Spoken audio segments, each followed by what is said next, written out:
pagi, Shalom, Assalamualaikum warahmatullahi wabarakatuh. Yang saya hormati dari pihak tim dari Makassar, baik dari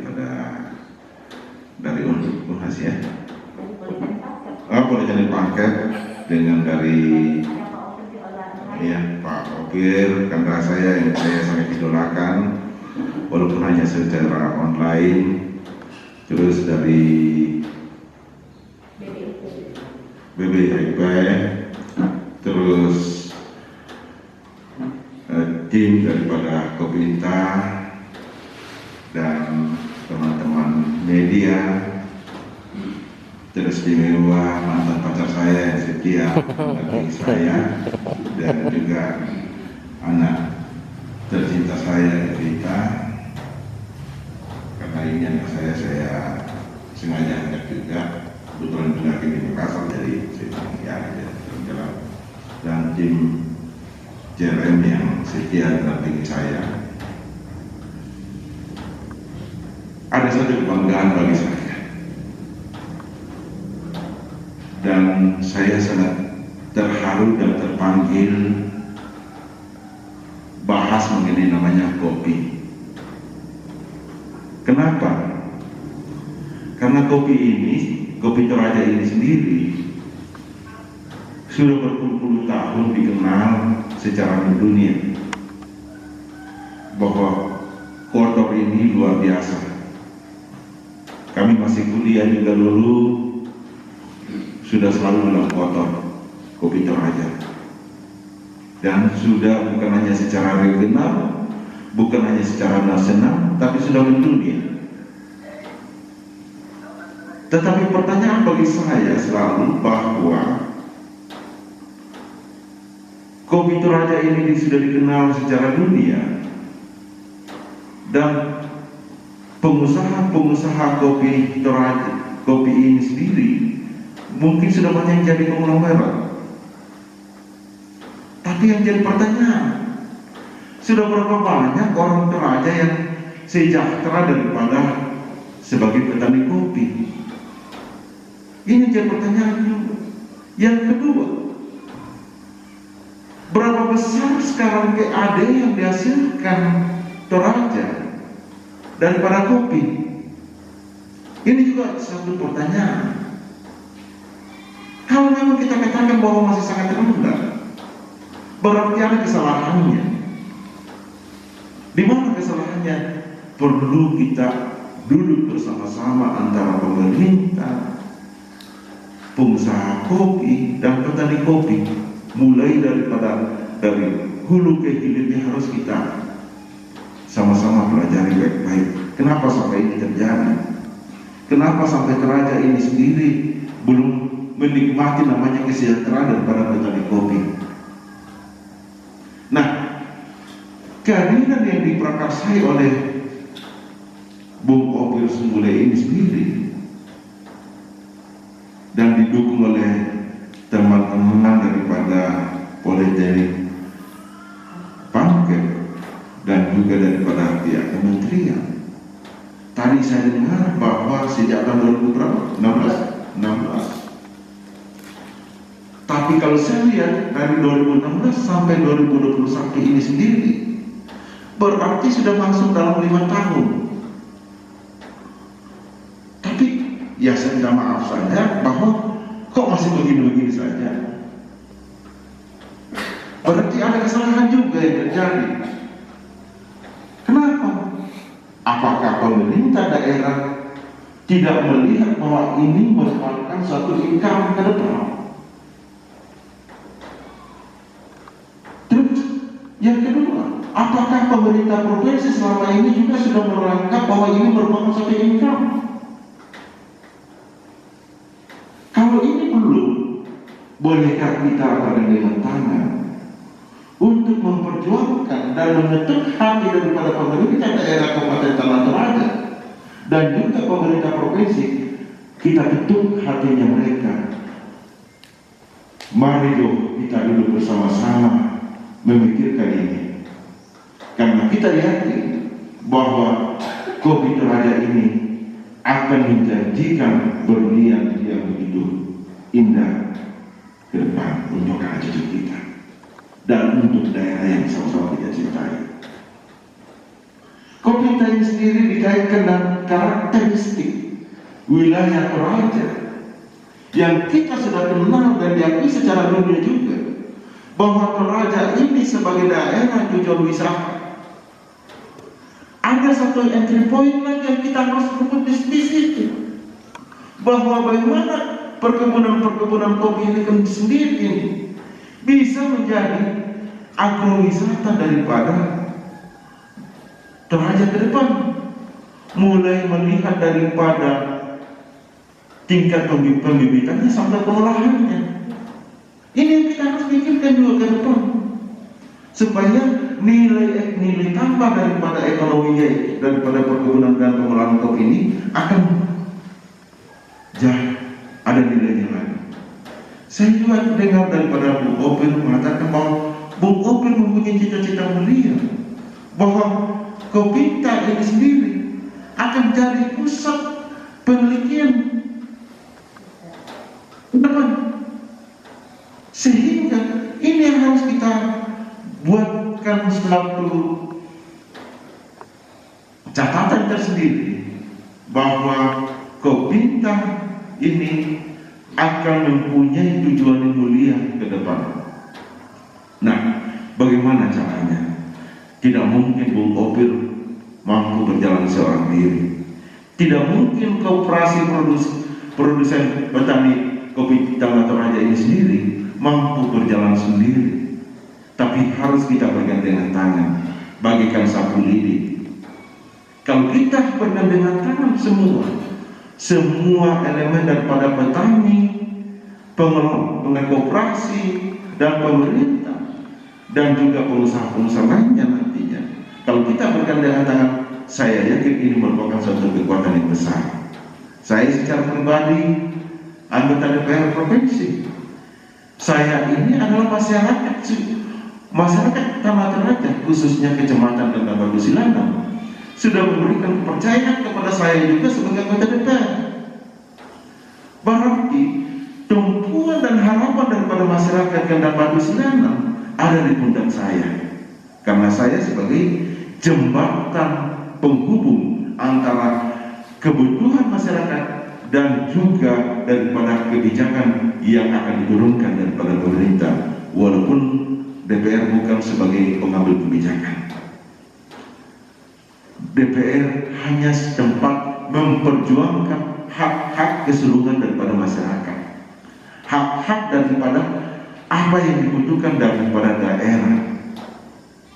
Tetapi bukan berarti DPR tidak mempunyai kekuasaan dalam hal mengambil suatu keputusan, tetapi DPR mempunyai juga kapasitas yang sangat luar biasa dalam menerjemahkan keputusan ke depan.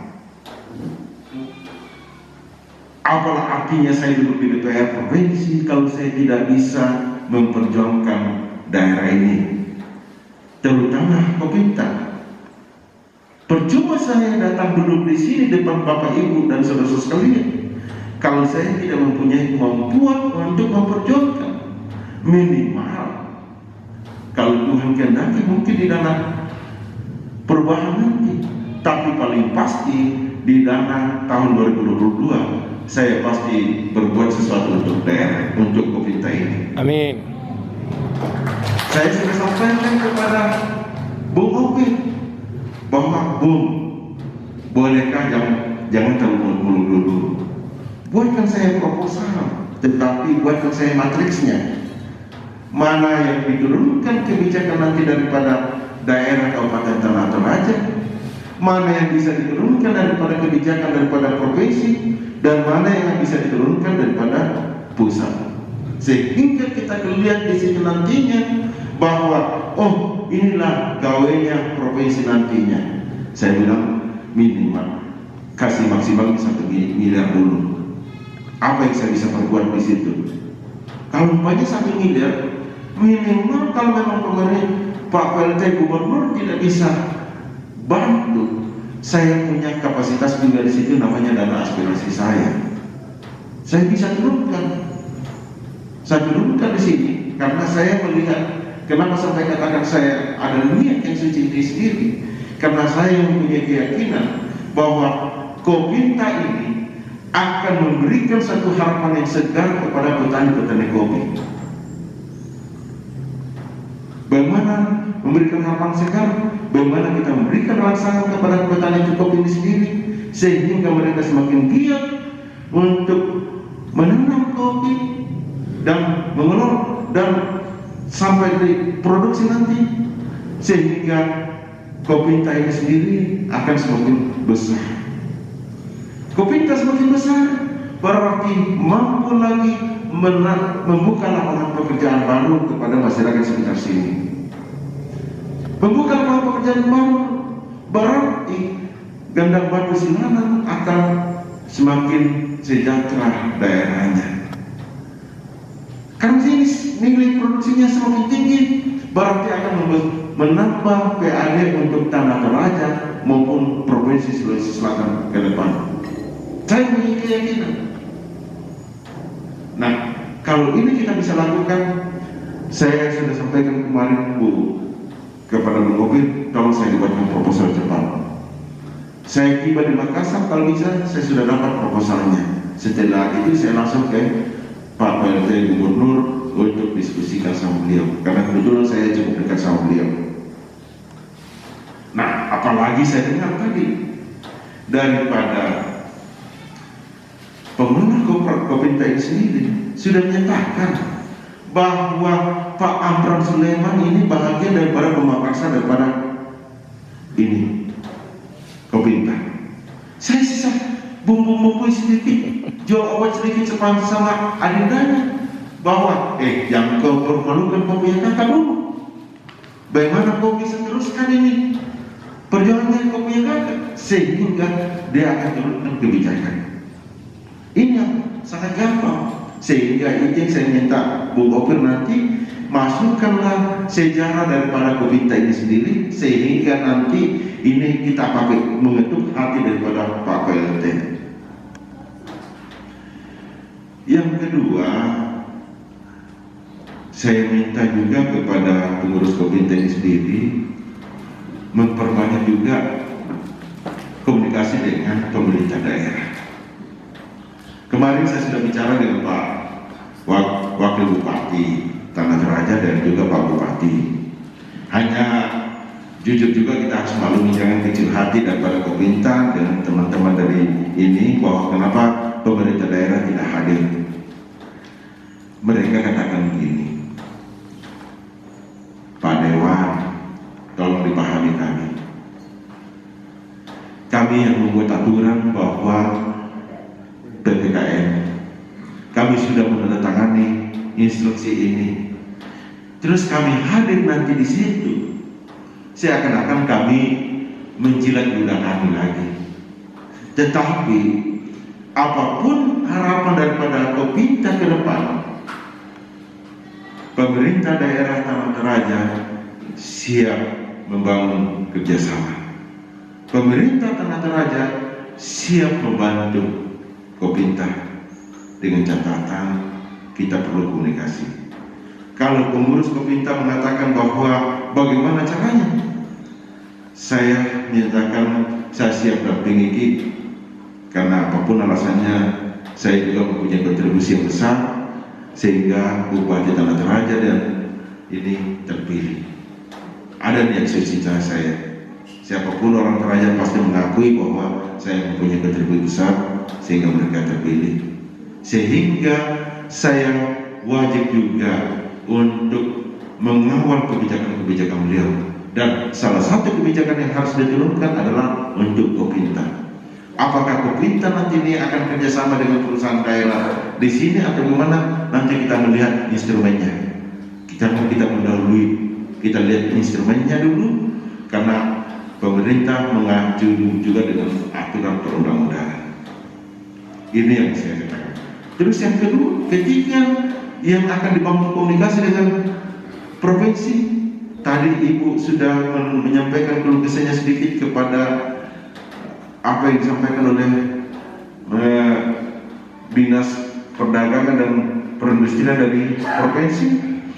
Apa yang bisa saya lakukan juga di provinsi, tolong saya disampaikan juga. Selain yang akan kita perjuangkan bantuan-bantuan ini, mungkin ada kebijakan-kebijakan lain. Apalagi dalam waktu dekat ini, Bung Opil sudah sampaikan sama saya bahwa kita sudah dapat undangan dari Amerika untuk persiapan pameran di sana, One Day Kopi ya. Nah, kita sampai di sana ini sendiri, jangan hanya kita pamerkan, tapi kalau kita bicara juga nanti di sana, bagaimana marketnya nanti di sana. Sehingga yang disampaikan tadi daripada pengurus Kopinta ini sendiri, yang merasa resah selama ini bahwa kok hanya dihargai 40.000 per kilo, 10.000 per kilo. Bagaimana supaya setelah kita pameran di Amerika nanti sendiri ada nilai tambahnya lagi? Ini yang akan kita coba, sehingga saya kira dari pihak teman-teman dari Makassar ini sudah memahami strateginya itu sendiri. Saya belum pahami. Ini saya ingatkan bagaimana kita mempersiapkan. Kalau umpamanya ini sendiri, kalau saya sampaikan juga ini, ya mudah-mudahan kalau umpamanya COVID bersahabat, kami ada kebijakan daripada DPR, saya siap juga dampingi sampai sana, dan apa yang saya bisa persiapkan juga dari DPR, saya bisa bantu juga untuk komunikasikan dengan Pak PLT, karena ini adalah suatu peluang yang cukup besar. Kalau memang ini jadi nanti ke Amerika, saya mencoba untuk cepat untuk bangun komunikasi. Tetapi dasarnya itu nanti untuk saya bangun komunikasi, nanti saya bicara dengan Bung Opil atau siapakah, supaya ini sebagai dasarnya untuk mengacu kebijakan daripada provinsi nantinya, supaya ada bantuan-bantuan. Nah, ini yang akan kita lakukan. Saya kira itu saja yang saya bisa sampaikan. Saya sampaikan kepada petani kopi dan juga pihak Kopinta bahwa jangan ragu untuk kita perjuangkan ini. Jangan ragu kita mengelola ini, karena saya yakin Kopi Toraja semakin memberikan satu harapan yang segar dalam hal bagaimana meningkatkan kesejahteraan daripada masyarakat, khususnya petani kopi. Pemerintah jangan ragu juga dalam hal mendapatkan satu jaminan menjadi pertumbuhan ekonomi baru dan juga meningkatkan keahlian daripada pemerintah. Saya secara pribadi siap untuk kita kerjasama. Ini masih cukup, masih 3 tahun saya di DPR, berarti masih 3 tahun ada kebijakan-kebijakan yang bisa kita turunkan untuk Kopinta. Minimal itu yang saya bisa janjikan. Kalau saya sudah tidak anggota DPR dan masyarakat tidak percaya sama saya lagi, saya sudah tidak bisa berbuat banyak. Tapi sepanjang masyarakat masih memberikan saya ruang dan memberikan satu kebijakan untuk mendukung saya ke depan, berarti saya semakin panjang perjalanan saya untuk memperjuangkan Kopinta.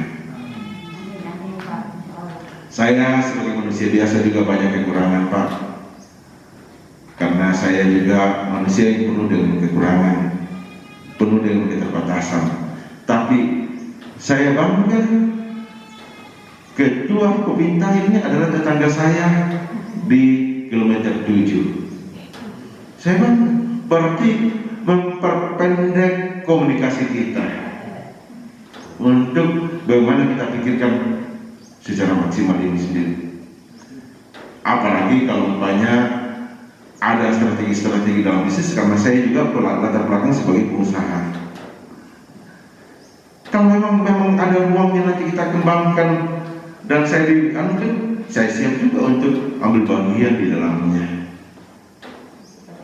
Iya, nanti ya kita bicarakan lebih jauh lagi. Tetapi jangan kita pikirin dulu yang kita pikirkan ini bagaimana kita meletakkan fondasinya ini baik-baik dulu. Saya kira itu saja yang saya sampaikan, kurang lebihnya mohon dimaafkan.